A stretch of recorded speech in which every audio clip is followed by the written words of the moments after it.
Hi students. तो आज हम देखते हैं मल्टीनोमियल के कुछ प्रॉब्लम्स कि भाई मल्टीनोमियल में आखिर किस किस तरीके की हमारे पास प्रॉब्लम बन सकती हैं।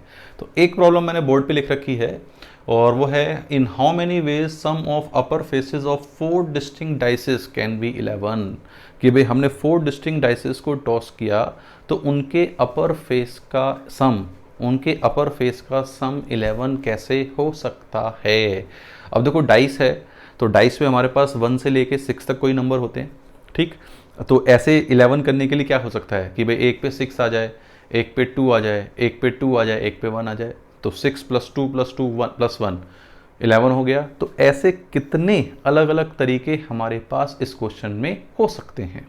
ठीक, अब देखो इस क्वेश्चन में केसेस बनाने के अगर बारे में मैं सोचता हूँ तो केसेस बनाता ही रह जाऊंगा अगर मैं केसेस बनाने के बारे में सोचता हूँ तो केसेस बनाना यहाँ बहुत मुश्किल काम हो जाएगा। तो यहाँ पे हमें क्या मल्टीनोमियल लगा सकते हैं कि भी जैसे डाइस 1 है, डाइस 1 पे 1 आ सकता है या 2 आ सकता है या 3 आ सकता है या 4 आ सकता है या 5 आ सकता है या 6 आ सकता है। कि भाई जो डाइस 1 है, डाइस 1 पे 1 2 3 4 5 6 इनमें से कोई नंबर आएगा। अब यही काम डाइस 2 के साथ होगा, यही काम डाइस 3 के साथ होगा। तो यही फैक्टर एक बार आया, यही फैक्टर दोबारा आएगा, यही फैक्टर तीसरी बार आएगा और यही फैक्टर 4 बार आएगा। ठीक, तो ये एक हमारे पास एक्सप्रेशन बना।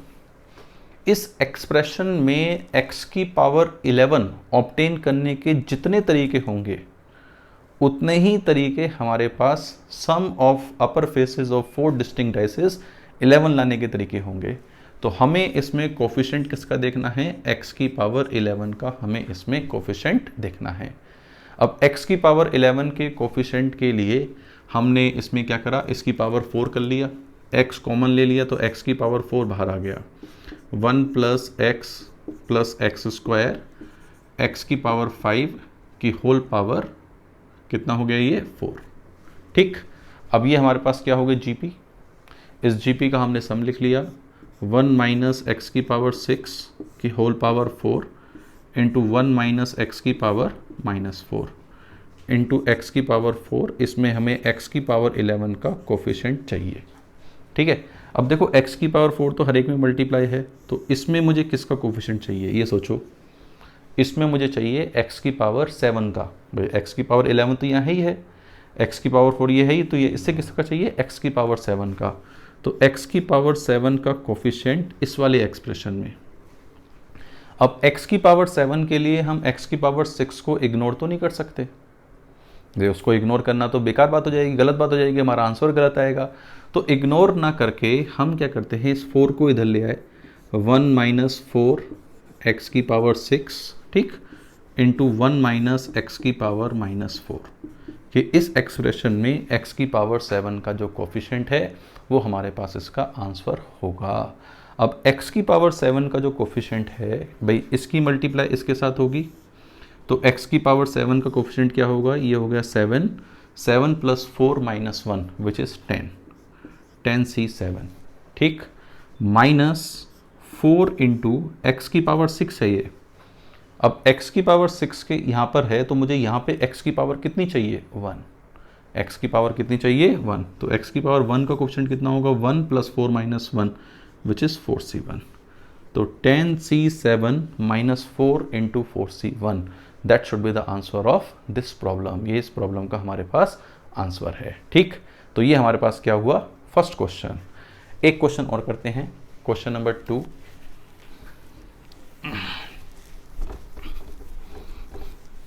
एक क्वेश्चन नंबर 2 और करते हैं।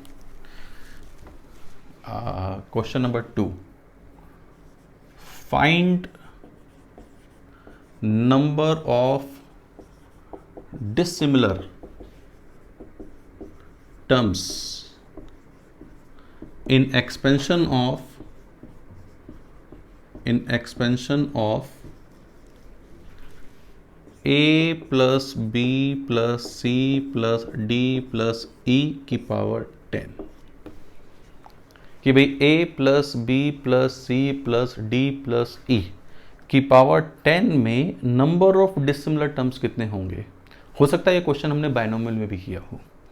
मल्टीनोमियल थ्योरम बायनोमियल में भी आती है, तो हो सकता है वहाँ पे हमने किया हो, लेकिन यहाँ पे हम कॉन्सेप्ट समझते हैं कि भाई कॉन्सेप्ट क्या है। अब कॉन्सेप्ट समझने के लिए ये जो हमारे पास 10 पावर्स हैं, इन 10 पावर्स को इन 5 में डिस्ट्रीब्यूट करना है, A B C D E। तो 10 पावर्स को 5 में डिस्ट्रीब्यूट करना है, तो कौन सा मेथड हो गया? Beggars method. तो 10 आइडेंटिकल ऑब्जेक्ट्स हैं, उन 10 आइडेंटिकल ऑब्जेक्ट को हमें 5 बेगर्स में डिस्ट्रीब्यूट करना है। तो 10 आइडेंटिकल ऑब्जेक्ट्स को 5 बेगर्स में डिस्ट्रीब्यूट करने के तरीकों की संख्या क्या होनी चाहिए? नंबर ऑफ वेज कितने होने चाहिए?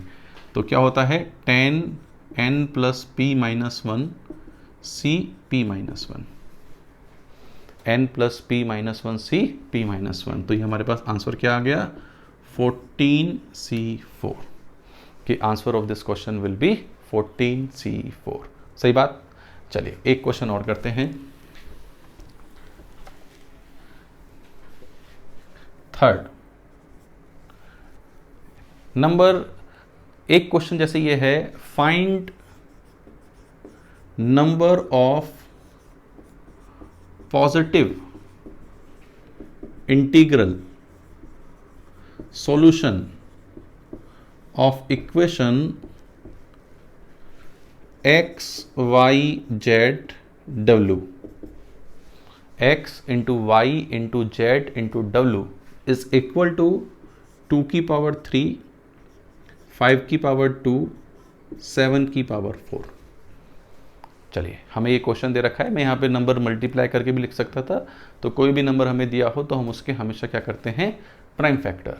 तो x into W, X into Y into Z into W, हमें ये जो क्वाड्रुप्लेट बनेगा उसके पेयर बताने, कितने क्वाड्रुप्लेट होंगे हमारे पास, मतलब x y z w के कितने ऑर्डर्स पेयर बनेंगे हमारे पास। अब यहाँ पे कितने सॉल्यूशंस होंगे उसको सोचना है। अब देखो x into Y into Z into W, ठीक, इज इक्वल टू दिस। अब देखो यहाँ पे ये सोचो कि जो 2 के पास 3 पावर है, ये 3 पावर इन चारों जनों को बंटनी है, x है, एक y है, एक z है, एक w है। अब जो पावर है 2 के पास, वो तो पावर सारी की सारी कैसी है? आइडेंटिकल है। भाई जो पावर है वो पावर सारी की सारी कैसी है? आइडेंटिकल है। और ये दोनों, ये चारों डिस्टिंक्ट हैं, भाई x अलग है, y अलग है, z अलग है, w अलग है। तो इस तरह से ये जो 3 पावर हैं, 3 पावर्स हैं, वो हमें 4 पर्सन्स में बांटनी है। भाई इस 2 क्यूब के लिए इस 3 पावर, भाई इन चारों का मल्टीप्लीकेशन 2 क्यूब आना भी चाहिए। 2 क्यूब आने के लिए इस टोटल 3 पावर को इन चारों में डिस्ट्रीब्यूट करना है। तो इस टोटल 3 पावर को इन चारों में डिस्ट्रीब्यूट करने के तरीके क्या होंगे? ये हमारे पास आइडेंटिकल ऑब्जेक्ट हो गए, 3 + 4 - 1 c p - 1, हाँ है ना, n + p - 1 c p - 1।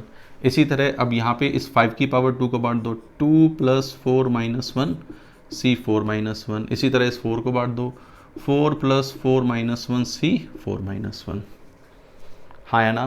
तो ये हमारे पास कितना हो गया? 3 6 c 3 इंटू ये कितना हो जाएगा हमारे पास? 5 c 3 इंटू ये हमारे पास कितना होगा? 7 c 3। तो number of integral, positive integral solution of this equation will be 6c3 into 5c3 into 7c3। सही बात। इसी में ही अगर मैं सेकंड पार्ट पूछता, second part, find number of integral solution, find number of integral solution, कि भाई इस इक्वेशन के हमें इंटीग्रल सॉल्यूशन बताने हैं। अब पॉजिटिव इंटीग्रल और इंटीग्रल सॉल्यूशन में क्या अंतर आया?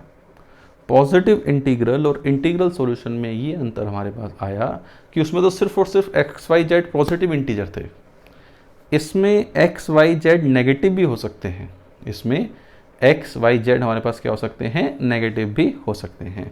अब देखो मान लो कोई भी एक सॉल्यूशन है, जैसे आप सपोज करो कि हमारे पास x है 2 क्यूब, y है 5 स्क्वायर, z है 7 की पावर 4 और w है 1। ये मान लो एक सॉल्यूशन है पॉजिटिव इंटीग्रल। अब इंटीग्रल सॉल्यूशन के लिए हमें नेगेटिव पॉजिटिव काउंट करना है कि भाई नेगेटिव पॉजिटिव से कैसे केस बन सकते हैं।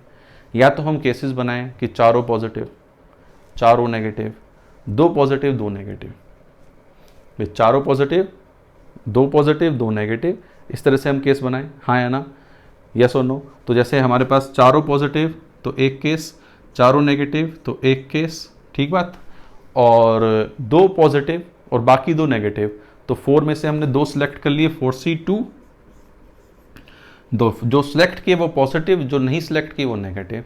तो हमारे पास 1 + 1 + 4C2 कितना हो गया, 1 + 1 2, 4C2 6, कितना हो गया 8। तो हर एक सॉल्यूशन के लिए कितने और सॉल्यूशन आ रहे हैं, 8 और सॉल्यूशन आ रहे हैं। तो हमें नंबर ऑफ इंटीग्रल सॉल्यूशन के लिए किससे मल्टीप्लाई करना है, 8 × 6C3 × 5C3 × 7C3।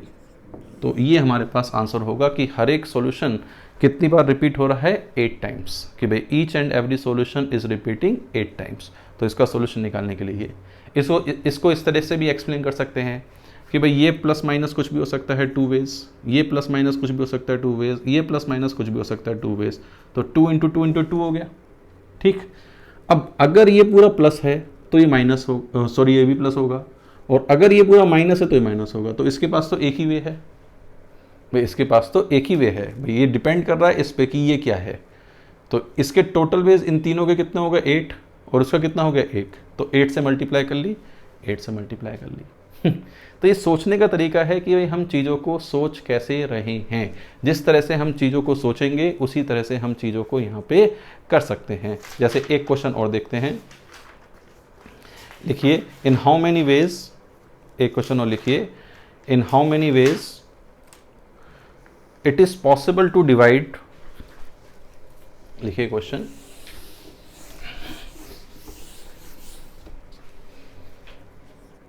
in how many ways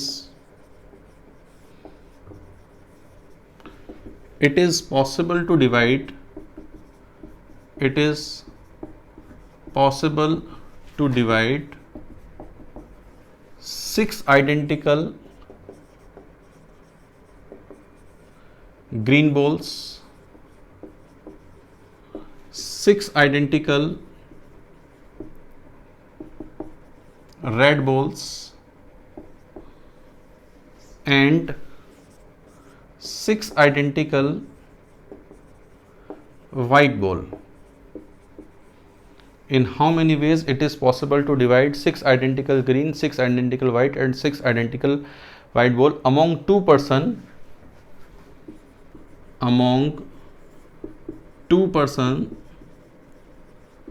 so that each receive equal number of balls, so that each receive equal number of balls, so that each receive equal number of balls। मतलब question ये है कि हमारे पास 6 identical green balls हैं, हमारे पास 6 identical red balls हैं और हमारे पास 6 आइडेंटिकल वाइट बॉल्स हैं। तो टोटल बॉल्स कितनी हो गई 18 भाई, टोटल बॉल्स कितनी हो गई हमारे पास 18। अब टोटल बॉल्स 18 हो गई तो उन्हें 2 लोगों में बांटना है, तो पहले को 9 मिल जाए, बाकी को बची भी 9 मिल जाए। तो वो 9 में डिवाइड करने के कितने तरीके हैं हमारे पास, कि भाई वो 9 और 9 में डिवाइड करने के हमारे पास आखिर कितने तरीके हैं। मतलब एक तरीके से इस 18 बॉल के बकेट में से मुझे कितनी बॉल चाहिए 9, जो 9 बॉल मैंने सिलेक्ट की वो तो मेरे पास आ गई, और जो बची बॉल वो दूसरे के पास चली गई। अब 9 बॉल्स जब मैंने सेलेक्ट कर रहा हूं तो मेरे पास ग्रीन बॉल 0 आ सकती है, या 1 आ सकती है, या 2 आ सकती है, या 6 की 6 आ सकती हैं। यस, यही काम वाइट के साथ होगा और यही काम रेड के साथ होगा। तो इसका तो हो गया होल क्यूब कि 0 1 2 3 अप टू 6 की होल पावर 3। यस, और मुझे लेनी कितनी है एग्जैक्टली 9 बॉल्स मुझे लेनी है, तो x की पावर 9। तो इस एक्सप्रेशन में x की पावर 9 का जो कोफिशिएंट होगा वही हमारे पास आंसर होना चाहिए, यस और नो। अब इस एक्सप्रेशन में x की पावर 9 का कोफिशिएंट ये GP है, तो 1 - x की पावर 7 की होल पावर 3 इंटू 1 - x की पावर -3, और इसमें हमें क्या चाहिए x की पावर 9 का कोफिशिएंट चाहिए। बहुत प्यारे प्यारे क्वेश्चन हैं।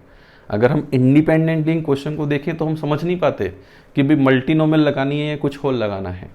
पीएनसी इसलिए थोड़ी ट्रिकी हो जाती है, एक टॉपिक पढ़ रहे हैं और टॉपिक जैसे 10 क्वेश्चन कर रहे हैं तो बहुत आसान है, लेकिन अगर हमें पीएनसी को ट्रिकी करना है तो टॉपिक मत बताओ कि टॉपिक क्या है, और फिर उसके बाद क्वेश्चन करो। मज़ा आ जाता है कि भाई केस बनाएं, उंगली पे काउंट करें या कोई मेथड लगाएं, ये सोचना पड़ता है हमें वहाँ पे। जैसे ये तो x की पावर 9 का कोफिशिएंट इसमें जो होगा वो हमारा आंसर होगा। x की पावर 9 के लिए x की पावर 7 को इग्नोर कर सकते हैं क्या? नो। तो 1 माइनस a माइनस बी का whole cube 1 minus X 3 into X की पावर 7, आगे वाला जो आएगा 14 आएगा, 21 आएगा, तो उन्हें नेगलेक्ट कर सकते हैं, ठीक है। तो ये हो गया इंटू 1 माइनस एक्स की पावर माइनस 3। तो इसमें x की पावर 9 का कोफिशिएंट चाहिए, तो 1 की मल्टीप्लाई इसके साथ होगी, तो x की पावर 9 का कोफिशिएंट कितना होगा? 11c9, ठीक, माइनस 3 इंटू एक्स की पावर 7 यहाँ पर है, तो यहाँ से मुझे क्या चाहिए? x की पावर 2, तो x की पावर 2 का कोफिशिएंट कितना होगा? 4c2। So the answer of this question will be 11c9 minus 3 into 4c2। तो ये बच्चों हमारे पास कुछ क्वेश्चन थे किसके? मल्टीनोमियल थ्योरम के। Multinomial theorem is very important and very tricky, बहुत ट्रिकी है, बहुत इंपॉर्टेंट है। तो कुछ क्वेश्चन से हमने देखा कि भाई मल्टीनोमियल क्वेश्चन, मल्टीनोमियल थ्योरम या डिस्ट्रीब्यूशन या बेगर्स मेथड को आखिर हम किस तरह से अप्लाई करते हैं, क्या क्या उसके तरीके हमारे पास हैं। अब देखो वैरायटी की तो कमी नहीं है पीएनसी में, कितना ही मर्जी पढ़ लो, ठीक है, लेकिन फिर भी इन चीज़ों से हमें एक बेसिक आइडिया जरूर लगता है कि भाई मल्टीनोमियल को हम आखिर कैसे अप्लाई करें, कैसे उसके क्वेश्चन को करें। तो अगर आप मल्टीनोमियल थ्योरम के बारे में ग्रिप आपकी बनी है तो इस वीडियो को जरूर लाइक करना, शेयर करना, और कोई फीडबैक है तो उसे कमेंट बॉक्स में जरूर लिखना। Thank you very much.